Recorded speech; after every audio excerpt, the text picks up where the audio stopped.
আসসালামু আলাইকুম এভরিওয়ান, আমি ডক্টর জান্নাতুল ফেরদৌস, সবাইকে স্বাগত জানাচ্ছি Harvard school of dental medicine থেকে। আজকে খুব গুরুত্বপূর্ণ একটা বিষয় নিয়ে কথা বলবো, আপনাদের সবারই জানা উচিত। আমরা যখন কোনো ডেন্টাল ক্লিনিকে যাই তখন সেই ডেন্টাল ক্লিনিকের খরচটা নিয়ে খুব চিন্তিত থাকি, মানে ক্লিনিকের খরচ কেমন। অবশ্যই খরচ একটা ইম্পর্টেন্ট বিষয়, তার পাশাপাশি আরেকটা বিষয় আমাদেরকে খুব জোরালোভাবে গুরুত্ব দিতে হবে, সেটা হচ্ছে সেই ক্লিনিকের ইনফেকশন কন্ট্রোল সিস্টেম কেমন।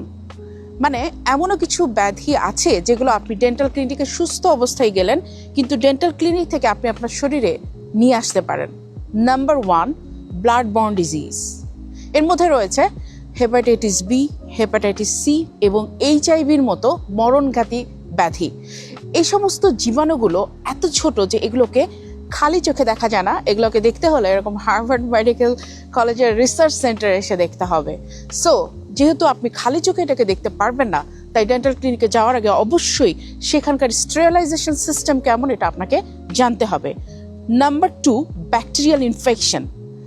টিউবারকিউলোসিস, স্ট্যাফাইলোকক্কাস ইনফেকশন, স্ট্রেপ্টোকক্কাস ইনফেকশনের মতো ভয়াবহ ইনফেকশনও কিন্তু স্টেরিলাইজেশন সিস্টেম দুর্বল থাকলে ডেন্টাল ক্লিনিক থেকে আপনার শরীরে চলে আসতে পারে। Number 3, fungal infection. Fungal infection খুবই ভয়াবহ হতে পারে। আপনি ডেন্টাল ক্লিনিকে গেলেন, সেখানে যদি স্টেরিলাইজেশন ঠিক মতো না থাকে তাহলে ফাঙ্গাল ইনফেকশন আপনার শরীরে চলে আসতে পারে, যেটা আপনাকে অনেকটাই ভোগাবে। নাম্বার 4, সবচেয়ে বড় ভয় হচ্ছে ক্রস কন্টামিনেশন নিয়ে।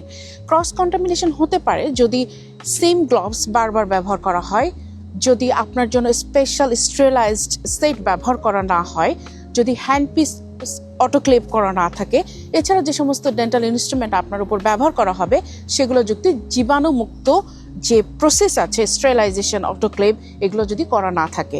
তাহলে এখন প্রশ্ন হলো যে আপনি একটা ডেন্টাল ক্লিনিকে যাওয়ার আগে সেখানকার কি কি বিষয়গুলো আপনাকে দেখে নিতে হবে।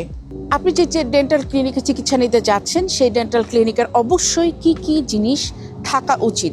Number 1, autoclave sterilisation system, sealed sterilisation pouch. Number 3, disposable suction tips.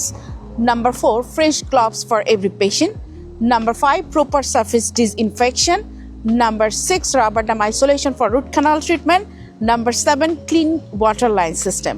So এই সিস্টেমগুলো অবশ্যই চেক করে একটা ডেন্টাল ক্লিনিকে যাওয়া উচিত। সো এখন নিশ্চয়ই আপনারা সবাই জেনে গেলেন যে একটা ডেন্টাল ক্লিনিকে চিকিৎসা নিতে গেলে আপনাকে কোন কোন বিষয় অবশ্যই মাথায় রাখতে হবে, সেটা আপনার ভালোর জন্য এবং আপনার পরিবারের ভালোর জন্য।